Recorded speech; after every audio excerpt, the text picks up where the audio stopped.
boss, right? Oh, no, you're the boss. Yeah. Okay, well, That dislodged and then. Because it's self-supporting, there's no need to even hook a wall track in. That's why they say exercise. I think it's the style. all right, we ready? I'd like to call to order the January 21st, 2020 meeting of the Punta Gorda Isles Canal Advisory Committee. Let's start with the Pledge of Allegiance.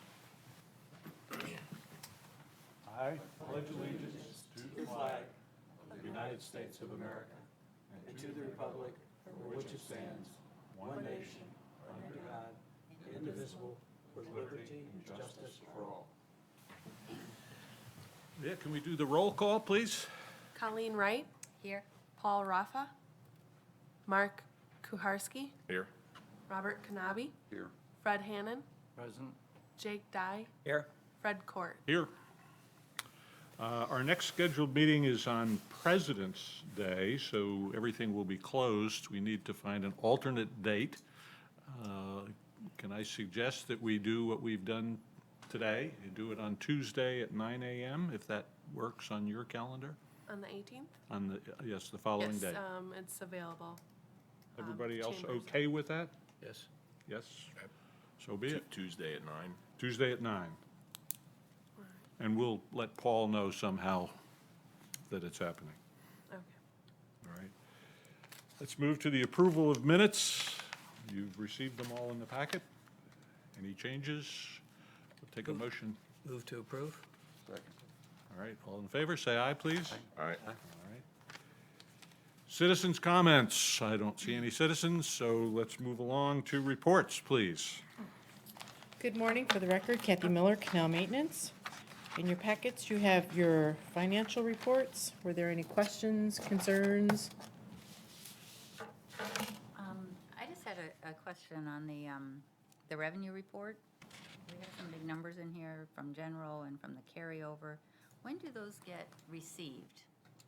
When do those get kind of put into the year-to-date revenue? So like that first line item, special assessments, canal maintenance, where it says year-to-date revenues, the third column, that's what we've received. So we've received 70% of those expected revenues. Yeah, I'm looking further down, like the federal disaster relief, the one that's under general, the prior year, the carryover numbers. I don't know. I can call finance and find out. I'm not, Okay, I think those are already received. right, I would think I would Because see that. it says in their balance, the balance is the same as the budget, so I'm assuming that it's not something we're receiving from an outside source, it's just what we've budgeted. Well, the balance is what remains to be collected. So, yeah. that's- True, that's that, yep, question. you're right, you are correct on that, yep.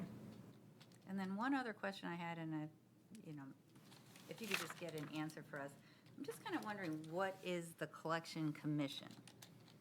And why are we over budget on that? We're like $10,000. Collection budget. commission, and that's Collection on That's on the next page, under personnel services. expenditure, It's the account that ends with 4908. It's almost to the bottom. okay, of thank that you. page. Collection commission. I don't know, I will find out on that one also. Thank you.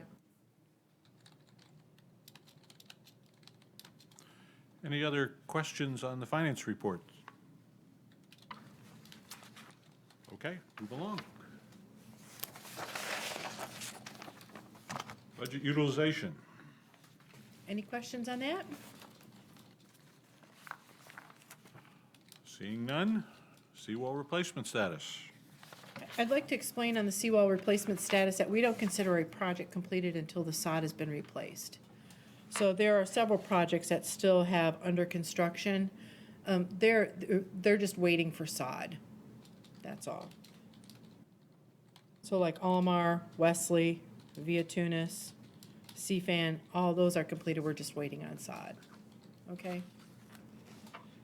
And the ones that are listed as scheduled but with no designation that they're underway, is there any issue, or we're moving more slowly, or what? No, we did, we had a couple projects that we moved up in the schedule, because we thought they had some damaged elements to them, so we had to rework the schedule. So this is the most updated schedule. But you're not concerned that you're behind schedule or anything at No, this point? not at this time. Okay. Any other questions on wall replacement? Don't say that too fast, because it doesn't work. All right, permits authorized by city staff. Looks like we got about 29 permits out there. Any questions? Seeing none. Capital improvements. Good morning. For the record, Gary Disher. On our capital improvement program, we had hoped to have Taylor Engineering here for the seawall alternatives materials study. We did receive their report for review. Several staff members internally reviewed it. There's some items that we're going to meet with them on actually this Friday on the 24th to review before we get the final report out. We figure it's a 10-year report. We're working on the last one we did for 10 years. So we want to make sure it's absolutely as good as we can possibly make it when it comes out. So we're going to have that meeting with them. They'll revise it, and then we'll get that in front of you guys for review. But that's why they're not here today to present that report. Okay. And then on to the Ponce de Leon Inlet widening, dredge spoil site channel. We have, basically, we've got several outstanding permits or permits that we need to have applied for, our seawall permit, our dredging permit. There's a lot of permits that we have. So what we've decided to do is write a master permit agreement, and these projects here will fall within that one large master permit agreement. So that's currently being processed through through Public Works, and then it's going to go to procurement for putting out on the street. Then we'll have a master agreement out there is our hope, and then I think we've discussed that before. Get that master permit out there, and then these will be sub-projects within that master. Who's that permit with? Which one? Well, if you do a master permit agreement, who's that agreement with? Well, it would be with an engineering firm, Okay, and then that agreement with those folks, we would then hope to be able to go out and go to them and say, hey, we need a permit for pilings at this location. We want a permit like for burnt store lock removal. We want a permit for our dockside dredging, and then we can go to them for specific authorizations for independent tasks. But the permits could be through FWC, Coast Guard, Army Corps, DEP, just any of the permitting agencies. I probably should have asked this under the budget utilization, but there's been a lot of buzz about the depth in Ponce. And I had a neighbor say he was hung up there behind 3 other boats, all of whom were reading 4 feet of depth, and they couldn't make it through. But I know we were scheduled to be dredging, at least everybody says, the 13th through the end of the month. Where are we? Is there an issue? Is there something we should know? Kathy Miller. So I've received a lot of calls about dredging. We've had a lot of super low tides this month. A lot of people are getting hung up on a lot of different things. They were supposed to start last week. They had some barge issues, so I'm expecting them to start this week as far as dredging ponds. Okay. Okay, but I am aware, I've received a lot of calls, and we will go back through, and once they're done dredging, we'll go back through and do another sonar reading to make sure we got our proper depths. Do you have a sense that these anecdotal reports that were, even though super low tides, that this is a 4-foot depth, not a something else bigger than that? Are these potential boat captains who are a little nervous, maybe excessively so, or do we have a problem? I don't think we do. I really think it's just we have the super low tides. The width of our channel is only 20 feet. A lot of people are, going past that. And I think that's truly what it is. They got these super huge boats, especially when 2 boats are passing, it gets a little tight in there. So I think that's what the issue is, really. I don't think we have any real problems out there. We dredge ponds twice a year. We monitor it all the time. So I think we're within our permittable Yeah, we did have one of the members of the BSI, Canal Advisory Committee, and he's real prudent on watching his depths and such, and he was watching, and he knows we've got 6-foot clean dredge through the burnt store area. The lowest he read on one of those really low tide mornings or days was a 4.2. So he had 4.2 of depth, so, you know, we were 1.8 below mean low, I guess, at that time. It was one of those, I guess, north wind days. It blew all the water out of the harbor. And if folks are trying to get out on those days, if they're snowbirds and not really used to our winter lows, and they go around somebody like Kathy just mentioned, 20 feet's not that wide. And they're looking at the pilings being, you know, 60 feet apart or 80 feet, whatever they are. It's easy to find the side slopes.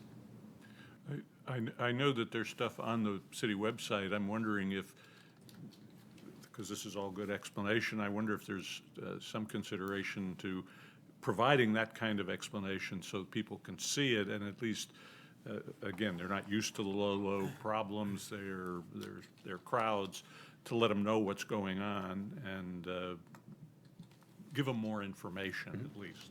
Maybe something to put in the Something in the weekly. weekly. Yeah, we'll get something in the weekly, Okay. the weekly highlights, and then I guess if it's on the website, we can look what's out there and maybe look at adding to that as well. Yeah, I think many people believe between the pilings is dredge to 6. Yes. And if they're passing or try to pass, they don't understand the 20. Maybe that would be good also to put in there. Okay. Thank you.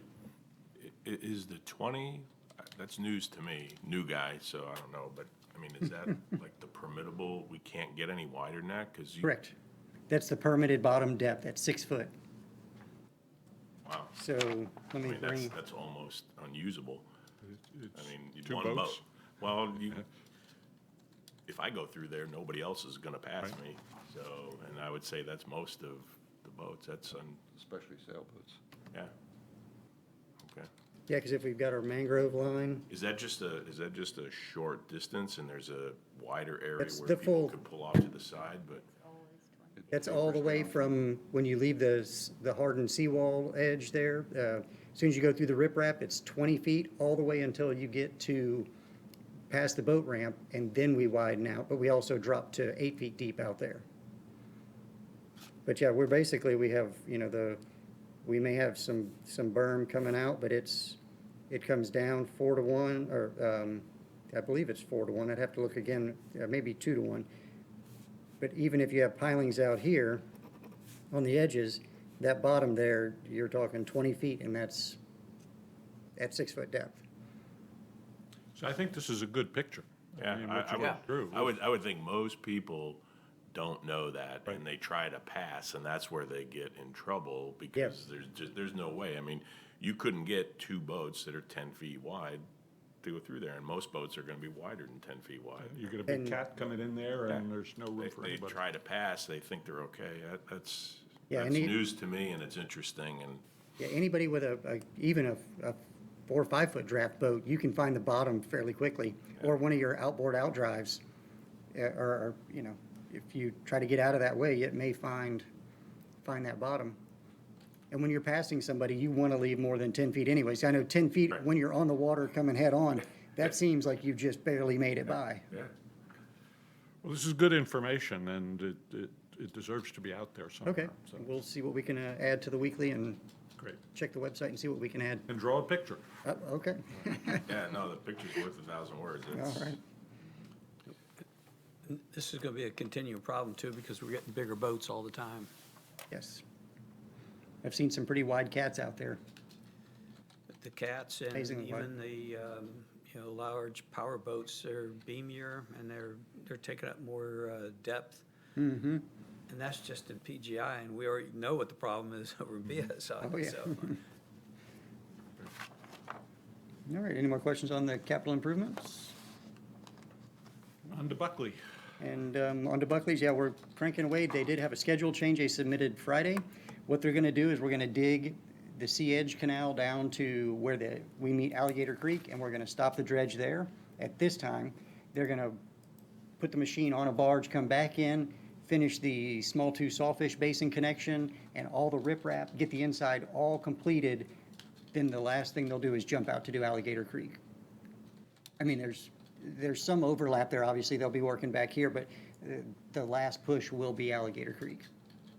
And does that change the timing Nope, of same completion? time. No. Yeah, they just happened to, shuffle around the sequencing so that they could go ahead and clean up everything on the inside and get that 100%, so. And we've had over, as of this morning, I just checked, in the Buckley's Pass video group, since I started publishing those, we're up over 25,000 views on the YouTube channel for that project, so it's been a popular one. Yeah. Everybody's anxious. That they are. I also just wanted to share with you guys that even the contractor, Kelly Brothers, they're having a problem with barging their material because of the low tides. They're having to only haul like half the material that they can actually haul to the spoil site because their barge keeps hitting bottom. So, it's pretty much everywhere with these low tides. They're just super low tides right now, and the winds are not working with us, so I just want to share that with you. Yeah. Lynn Matthews does a good job of, and obviously the bird section is affected more than a lot of others down that way. But if she's taking what the weekly report says and throwing it back out, adding a few other things, so Okay. that's another good way of communicating some of this stuff, so. Sounds good. Thanks. Any other questions for Gary? Do we have any feeling for what the small-tooth sawfish population is in the canal system up the, I think when National Marine Fisheries overlaid the harbor, the intent was the harbor because I think that's where the fish are, but they overlaid all the canals and everything. And All the way to 41, I believe. right.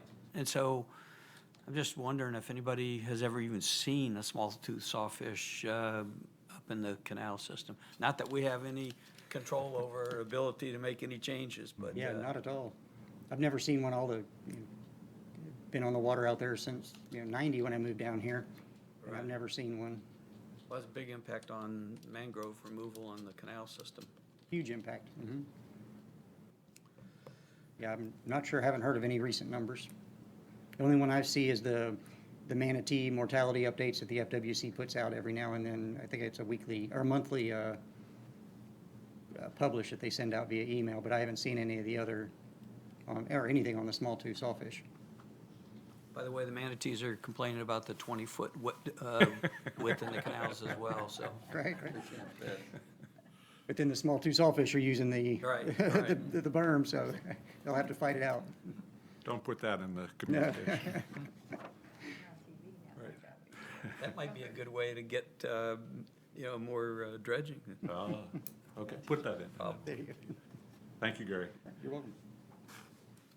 Any new business? Unfinished business? I have just one thing. And this is really a nit.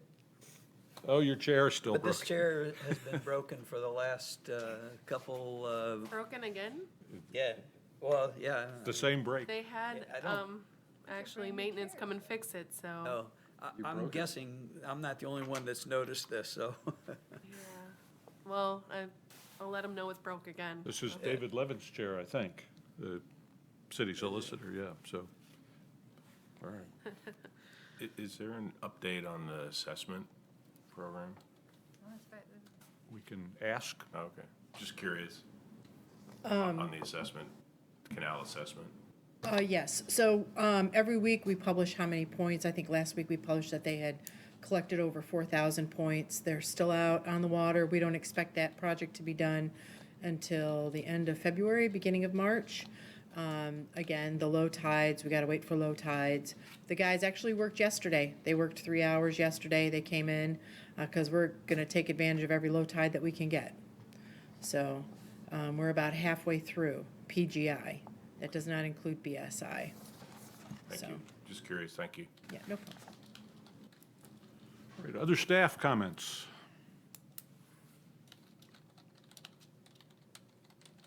Mark Gehring, city engineer. Kelly Brothers, who's doing Buckley's Pass, is also our contractor for the Sailfish Bridge.